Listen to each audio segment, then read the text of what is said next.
Building a healthier community is a process that requires planning, strategizing, resources, and more. The Department of Health is here to further educate us about their community health improvement plan with Health Marketing Administrator Michele Bildner and Government Services Analyst Craig Schmid. Thanks for coming on the show today, guys. Thank you very much. So let's first dive into what this community improvement plan is. Michele, can you give us like a brief overview of what this is? Yeah, definitely. At the department, we call it a CHIP, but really the Community Health Improvement Plan is a 5-year blueprint for how we and our local public health system will collectively address the needs of the region.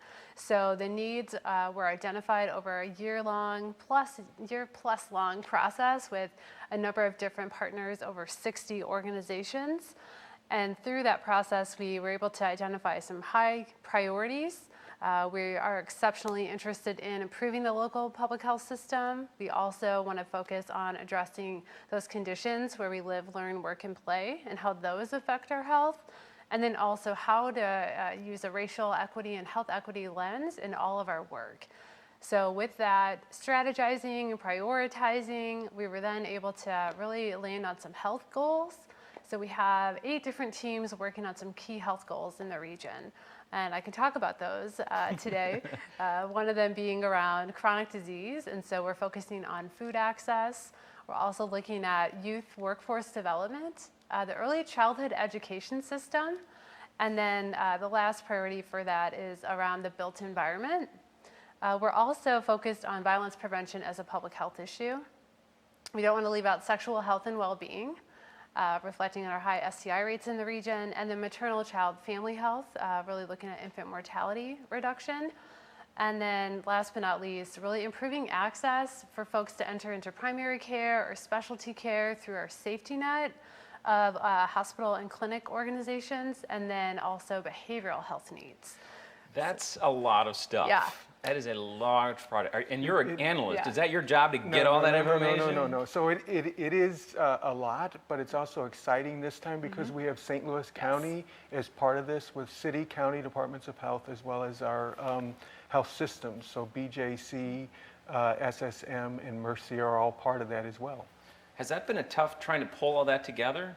All these organizations, county and city, has it been We'll let difficult? you know at the end of the 5 years. Yeah, definitely. I don't know that it's been tough, but it's been a real mental exercise and a real part of relationship building and true collaboration. So I think the sell is easy because we do all share the same needs across the city and the county. And so we knew, and our partners told us this too, it was time to really work together and bring it together. Have you noticed different neighborhoods? Do you break it down by neighborhood? This neighborhood has a chronic problem with this, and this neighborhood has a chronic problem with this.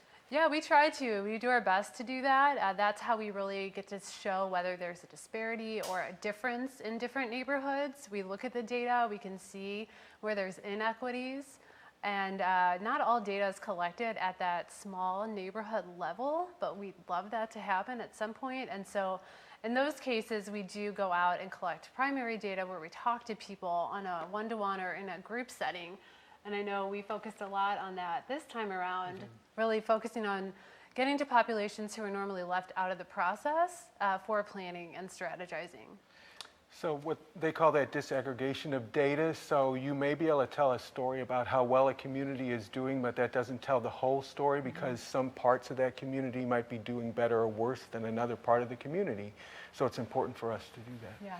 And then again, I guess the question is, how do you allocate resources, funds to those ones and decide who gets... We don't have enough resources to allocate, frankly, but Right. so when you do that, part of this is the leveraging piece, Yes. right? Yeah. So having all of these partners together working on the various aspects on the things that they're best at allows us to take those scarce resources and use them more appropriately. Right, and really relies on that system of everyone who's working in public health and us honoring the skills and expertise of other people that can really do that. We'll be talking more about this definitely right after our break. Stay with us at STL Live. We'll have more with the Department of Health right after this.